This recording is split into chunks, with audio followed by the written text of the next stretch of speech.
I'm going to transition us now to the part of the program where we honor Steve Kulik. And I'm going to invite former Institute Executive Director Eric Heller and subsequently Representative Natalie Blais to facilitate this part of the program. And Eric and Natalie, please join us on stage.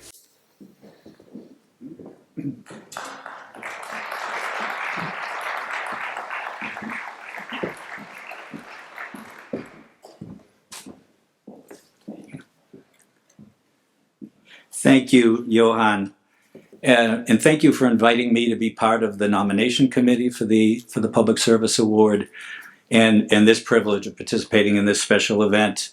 In my post-retirement, there couldn't be a better way for me personally to stay connected with the Donahue Institute than through this activity. It's been very, very gratifying. I want to take a minute to greet my old CUPSO buddies. That fateful meeting that I went to, and I really went to so that we could say to Linda finally, you know, it's really not for us, stop bothering us every year.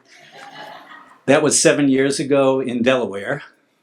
And no, Lynn, I didn't wait till I got back. It was the first day I got there. Within an hour, I called you and said, we're joining, right? And it is so gratifying that 7 years later, the University of Massachusetts and the Donahue Institute are hosting you here on campus. Like the Chancellor, I am thrilled that you've been able to come to this beautiful part of the state at the height of the gorgeous spring season that we have here. So, tonight we celebrate public service, and we celebrate those who share a deep commitment to bringing their wisdom, knowledge, and their skills to bear on the needs of others. We all know that those who seek to participate in public service activities do so in a whole variety of forms and manners. Many of us find opportunities simply through extracurricular volunteer efforts. There are others that maybe set aside a chapter or a phase of their career to doing work in the public good. But then there are those particular individuals for whom public service is truly a lifelong calling. Those who essentially dedicate the totality of their professional life to finding ways to preserve and enhance the quality of life for communities and individuals. It was the unanimous view of the Public Service Award Committee that there could not be a more fitting, recent, local exemplar of that dedication than looking at the illustrious career of the late Stephen Kulik.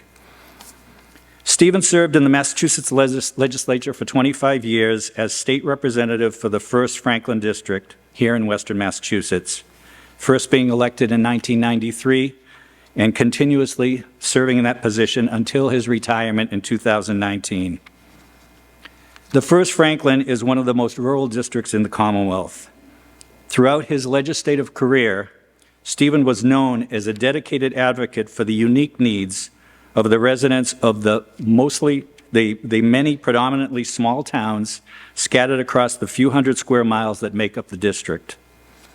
But his public service career began long before he joined the legislature. In 1976, the Kuliks settled here in Western Massachusetts in the little town of Worthington. And it was just a short 3 years later that Stephen was already elected to his first public position as a member of the town's planning board. 4 years later, he was elected to the select board, a position he held continually for 10 years until he joined the state legislature. While serving on the select board, he became increasingly active in numerous regional and statewide organizations, promoting the interests of municipal government and especially small towns. He served as president of the Massachusetts Select Board Association and the Massachusetts Municipal Association. He was a Hampshire County Commissioner and was a founding board member of the Hilltown Community Development Corporation. Steve brought a particularly broad rural perspective to the Massachusetts legislature and was equally known for his concern and effectiveness addressing constituent needs and services. Some of the notable policies that he sponsored included expanding broadband internet access for rural areas, co-creating the Food Policy Council, and establishing the Land Conservation Tax Credit. He was proud to support landmark state bills for universal health care and the legalization of same-sex marriage. Steve eventually became vice chair of Ways and Means in the House, and he started the Legislative Rural Caucus. Regionally, he served on the Council of State Governments Executive Committee and was a member of the State Agricultural and Rural Leaders Organization. In his own words, from an interview conducted just prior to his passing in late 2022, "I guess how I would like most to be remembered is that I brought a sense of how the political structure in the state didn't necessarily have to ignore our part of the state. That if we had legislators working together as a coalition, we could get a lot of stuff done. Being a part of that coalition was really important to me because I think the best results are collaborative, and they result in such long-lasting benefits for people." Uh-oh. When Stephen retired from the state legislature in 2019, he clearly left behind some very big shoes to be filled. Fortunately for the residents of the 1st Franklin District, and for the Commonwealth as a whole, I would say, in the subsequent election, those shoes were filled by Natalie Blais, the district's first female state representative. In the legislature, Natalie quickly established herself as another forceful advocate for the communities of her heavily rural district. Natalie serves as vice chair of the legislature's Joint Committee on Agriculture and is a member of the Joint Committees on Tourism, Arts and Cultural Development, Transportation, and Ways and Means. And my question is, what do you do in your spare time? You're asking me where the money was. Prior to becoming state representative, Natalie served as congressional aide to both U.S. Representative John Olver and Jim McGovern over the course of a decade. She then came to UMass, where she served as chief of staff for Chancellor Subbaswamy, and then became executive director of the Franklin County Chamber of Commerce. Clearly, Steve Kulik's successor shares that same lifelong commitment to service on behalf of the common good. Tonight, she has generously offered to share her own reflections on the legacy of her legislative predecessor and good friend. Please join me in welcoming State Representative Natalie Blais.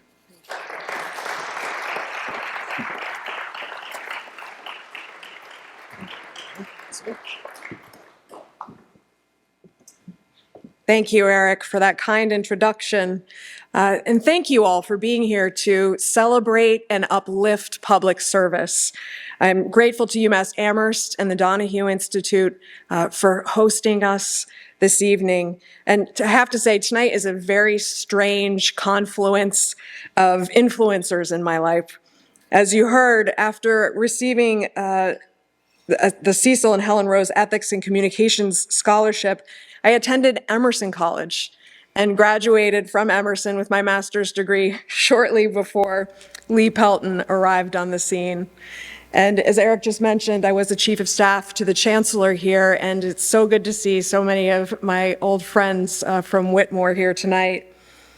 And of course, the reason I am here is my connection to my predecessor in the State House, my mentor and friend, Steve Kulik. So many people were lucky to have known and loved Steve for so much longer than me. His wife, Susie, and his friend, Regina Curtis, being among them. I'm truly humbled to have been asked to speak today, given the enormous role that he played in my life for such a relatively short period of time during his extraordinary lifetime of public service. As I began to consider what to say this evening, I struggled. How could I possibly give voice to the consequential impact that Steve had on individuals, organizations, and state law in just 5 minutes? Like one feels with any mentor, I didn't want to let him down. So I started by turning to the texts that I shared with Steve through the years. Susie will not be surprised to hear that there were hundreds, if not thousands, of texts shared between Steve and myself.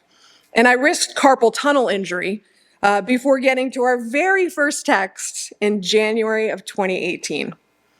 But in scrolling through those texts, I was reminded of how Steve was always there for so many of us.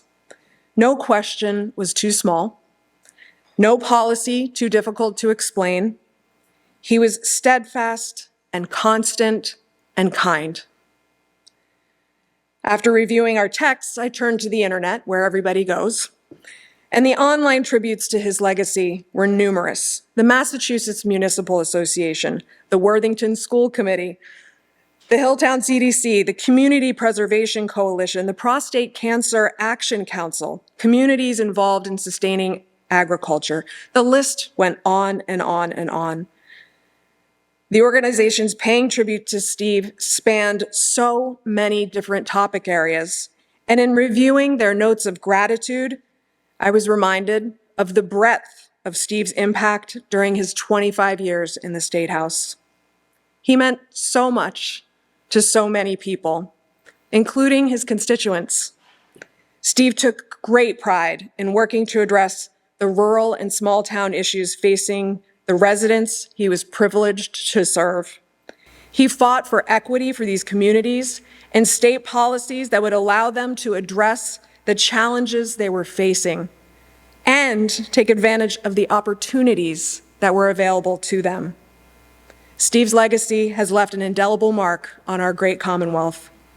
He had an essential role in advancing many of the programs, policies, and laws that support agriculture and our local food system. He helped to mold infrastructure programs so that they actually serve small towns. He fought to ensure that children attending rural schools received the same opportunities as their counterparts in more urban communities.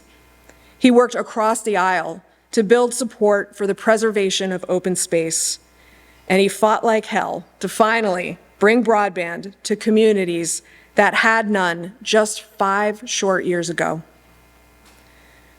Reflecting on the causes that he championed, I can see now that Steve was ahead of his time.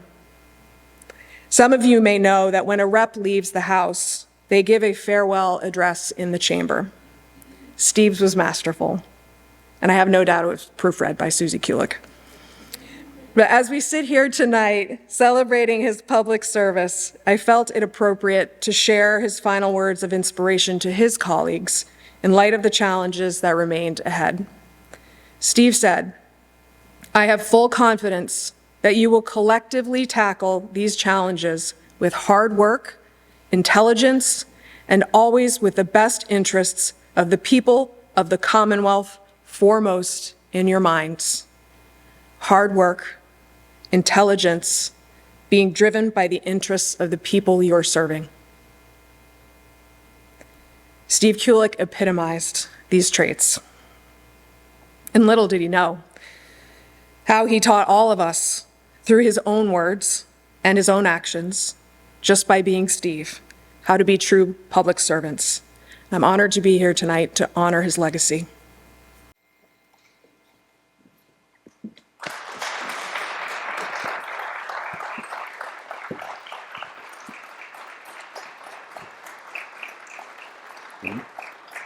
To present the award to Suzanne, Susie?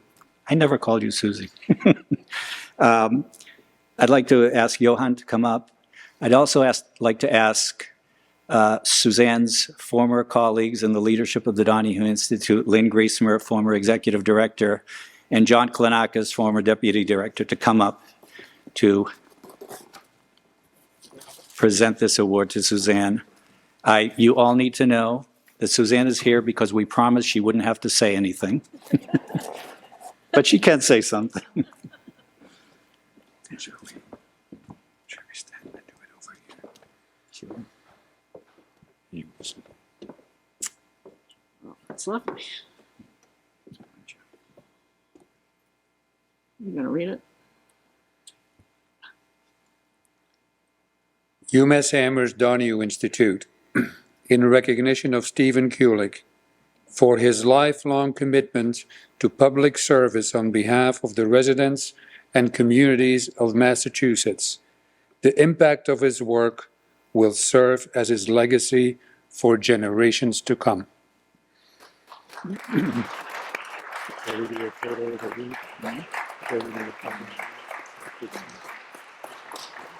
Thank you. That's really nice. I know Steve would have loved it. And of course, it's particularly meaningful to me because of my long relationship with the Donahue Institute. You know, Stephen and I were both the children of public servants, and it's something that came very easily to him. I always felt grateful that I could spend my life with a man who found the job he was meant to do and was so happy doing it. And I want to say to Natalie that in the last few difficult years of his life, a real bright spot was watching Natalie take over the First Franklin District and do such a great job. So thank you, Natalie. Thank you to all of you. And here's to Steve.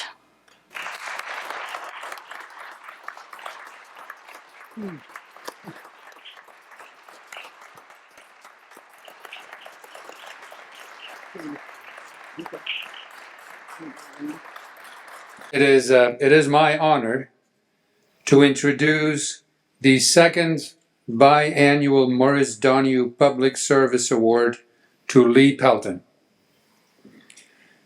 The UMass Amherst Donahue Institute Public Service Award recognizes a currently active public service leader in Massachusetts. The award recipient has made significant professional contributions in the interests of public service and the public good.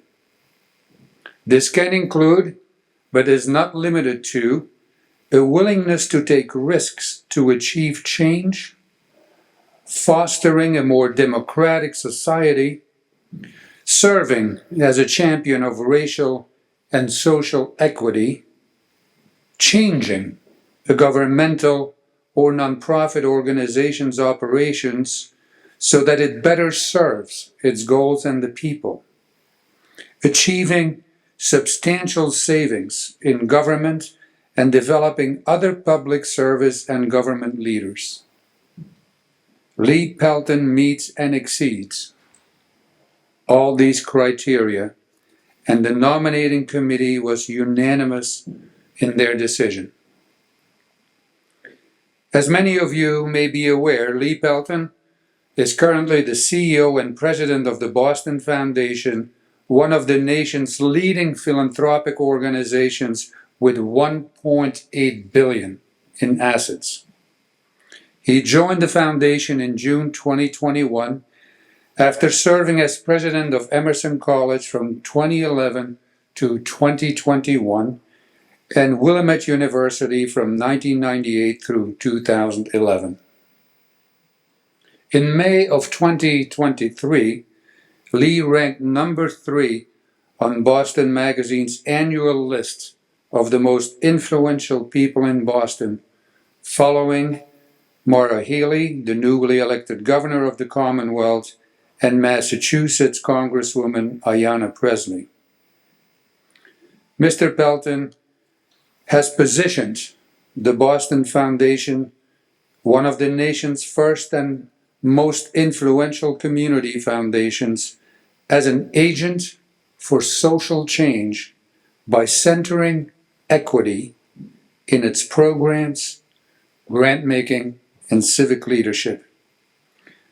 Under his leadership, the Foundation's defining ambition is to achieve equity, which first involves acknowledging and then seeking to eliminate the structural and underlying causes of outcome disparities for historically marginalized communities. The signature Boston Foundation program is its Racial Wealth Partnership, established in late 2022 as part of the Foundation's commitment to close racial wealth gaps in Greater Boston and the region by expanding home ownership by people of color. The partnership is a broad-based group of more than 40 members representing sectors including banking and finance, housing, issue advocacy, government, healthcare, the life sciences, and education. Now, as a college president for 23 years, Lee led with a core belief that higher education must serve to deepen students' appreciation of the humanities.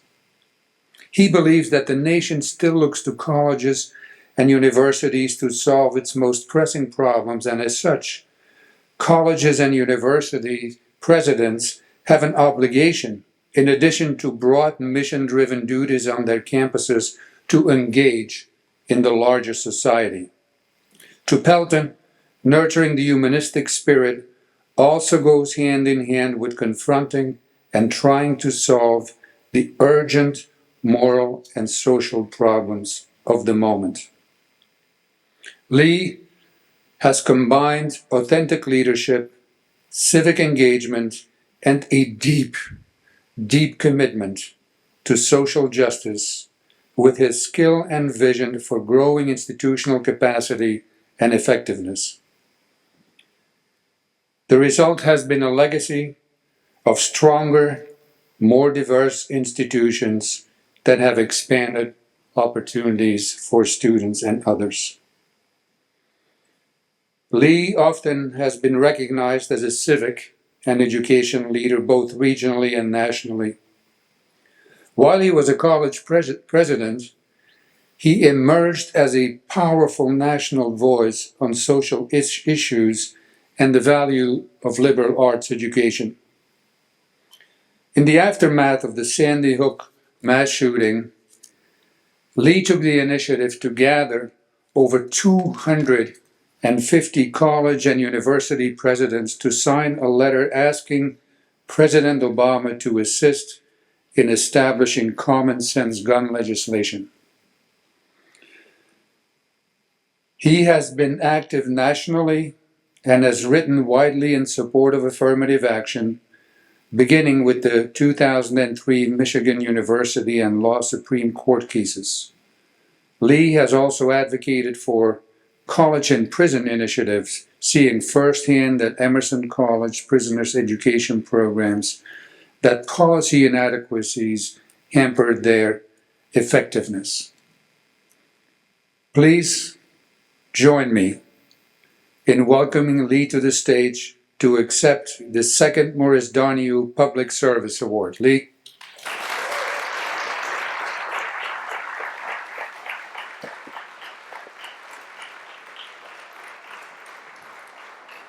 There you go, sir. Thank you. Thank you. Thank you. I think she probably wants a photo. Thank you. Thank you.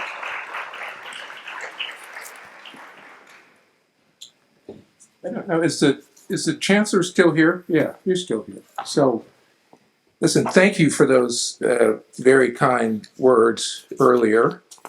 And as someone who's been a president for almost a quarter of a century, I want to welcome you into this wonderful,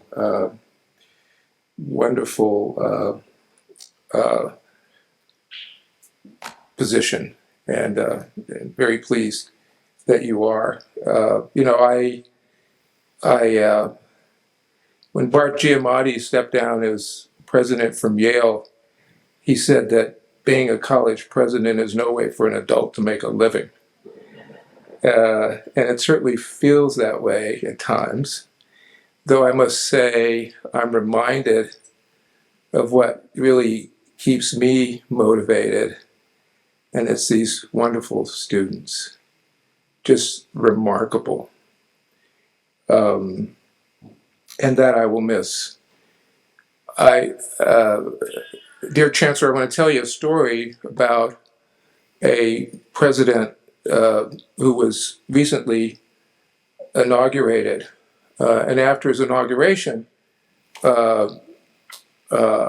he and several faculty members, as part of the celebration, rode out from the shores. There was a beautiful pond in the middle of the campus, and they rode out from the shore to the pond for a picnic. And when they got to the little island in the middle of the pond to have the picnic, they realized that they had left the picnic basket on the shore. So the newly inaugurated president got up, walked across the water, picked up the picnic basket, and proceeded to bring it back to where the faculty were. And one faculty member said, "Wouldn't you just know it? We just hired a president who can't swim. So there you go. I thank you all, and I want to thank also to the selection committee and the entire UMass Amherst Donahue Institute. It's an honor, a real honor to be with you here tonight. I was joking with someone the other week about how these awards are usually given to people with lifelong experiences. That is to say, people of a certain age. And then I was heartened to discover that the criteria for this award stipulates the award must go to someone who is currently an active public service leader in Massachusetts. So I appreciate you honoring both my contributions, former contributions, as well as my current and future contributions. I'm also very proud to be the recipient of an award that carries with it the name and contributions of the late Senator Maurice Donahue, who before joining UMass Amherst as a faculty member and founding of this institute, served as a state senator for 21 years, 7 of those years as president. He is often referred to as a legislator of uncommon integrity, and he's known especially for his work to help shape our higher education system. And many of us here tonight know that it was his bill, along with Senator Robert Quinn, that established the University of Massachusetts in Boston, for which we are so very grateful.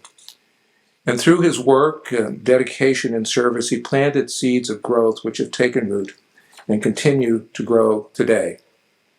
He wonderfully catalyzed action and entrepreneurial thinking, and would no doubt be incredibly proud that the Institute, which bears his name, remains committed to its values and its work to advance equity and social justice, to foster healthy communities and support inclusive economies, all aimed at alleviating poverty and promoting opportunity. You know, Jane Addams, who devoted her wealth and life to the Hull House, a famous settlement for social service in Chicago, spoke about moral leadership almost a century ago.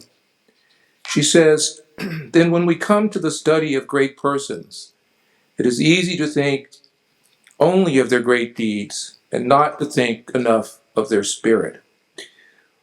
What is a great person who has made their mark upon history? Every time, if we think far enough, it is a person who has looked through the confusion of the moment and has seen the moral issues involved. They are someone who has refused to have their sense of justice distorted. They have listened to their conscience until conscience becomes a trumpet call to like-minded people so that they gather about them and together and with mutual purpose and aid make a new period in history." And Senator Donahue led with the moral compass because he understood that moral leadership at its core is the capacity to inspire others to virtuous action and to engage in something larger than themselves. And I believe that a committed life is to be civically engaged. For there is no more important question in life than how do I live my life with meaning, with purpose, and with hope. And no more important answer than that which Plato gave, that no evil can happen to a good person, either in life or after death. Now, my own story is a familiar one. In 1954, when the Supreme Court ruled in Brown versus Board of Education that segregated schools were unconstitutional, I was a 4-year-old kid from a poor working class family in a foreign country called Kansas. I grew up in a house without indoor plumbing until I was 6 years old, as did my father for most of his life. I would enter kindergarten in the fall. I lived on a street that divided 2 distinct neighborhoods, poor African Americans to the south and middle-class whites to the north. And many of the homes in the African American neighborhood were what we called shotgun houses. That is to say, if you're standing in the front yard with the front and back door open, you could fire a shotgun clean through them to the backyard.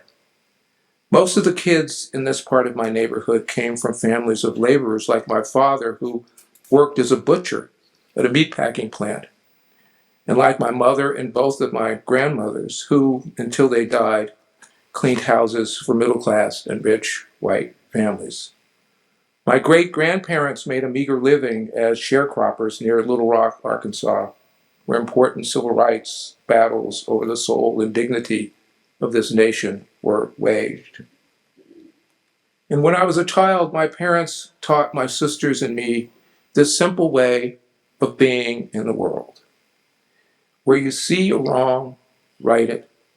Where you see a hurt, soothe it. Where you see a broken heart, mend it. And this has been my guide star for every day of my life. In Democracy in America, Alexis de Tocqueville wrote that, "I confess that I believe that democratic societies to have much less to fear from boldness than from paltriness of aim. The leaders of the new society would do wrong if they tried to send their citizens to sleep in a state of happiness too uniform and peaceful, but that they should sometime give them difficult and dangerous problems to face, to rouse ambition and give it a field of action." And we live in an age in which paltriness of aim will simply not do. The full embodiment of our shared civic engagement and leadership means seizing the moment, choosing to be innovative, to be daring and bold as we seek, in the words of Langston Hughes, to let America be America again, the land that never has been yet must be. In 1916, John Dewey described democracy as the most ethical aspiration conceived by ethical communities. This aspiration was unattainable, he wrote, without a society's commitment to a lifelong education to develop the capacities for associated living in a society characterized by complexity and diversity. And as a nation committed to equality and social justice, our hope is that out of the rich diversity of human experience, we may create communities of learning, communities made both beautiful and effective by their pluralism, communities of learning that will turn the tide of human want into a sea of joy and light. Because we must find what binds us all together in common hope and common need, not what divides us. Because we may or may not all come to love one another, but to be part of the best of this place, we must have the moral courage to respect one another. This is a great American dream, not the kind of dream that is available only to those privileged by history or family income or wealthy neighborhoods. Not the kind of dream that is built on narrow self-interest, but rather a compelling vision of what we could be if we were truly open to the best that is known and thought in the world. The kind of dream which will swing open wide the doors of opportunity, which sets the table for all to enjoy life's bounty, which holds our nation's motto, E pluribus unum, out of the many, one, as a living creed. So I want to thank you for listening to me, and thank you even more for your own valiant efforts to keep this dream alive in your work. Thank you very, very much. Thank you.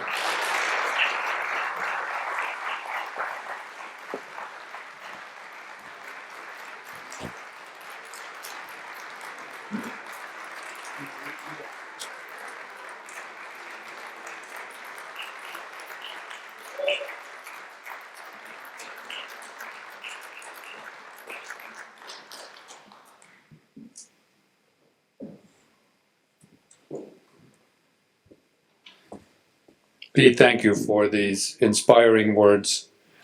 So now it's a moment where I can say, enjoy each other, enjoy more food, have a drink, mingle, and join us in celebrating these wonderful folks that we've had a chance to feature here tonight. So thank you for coming.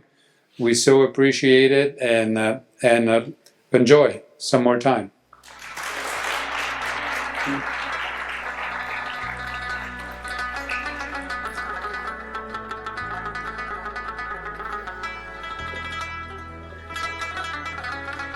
Okay.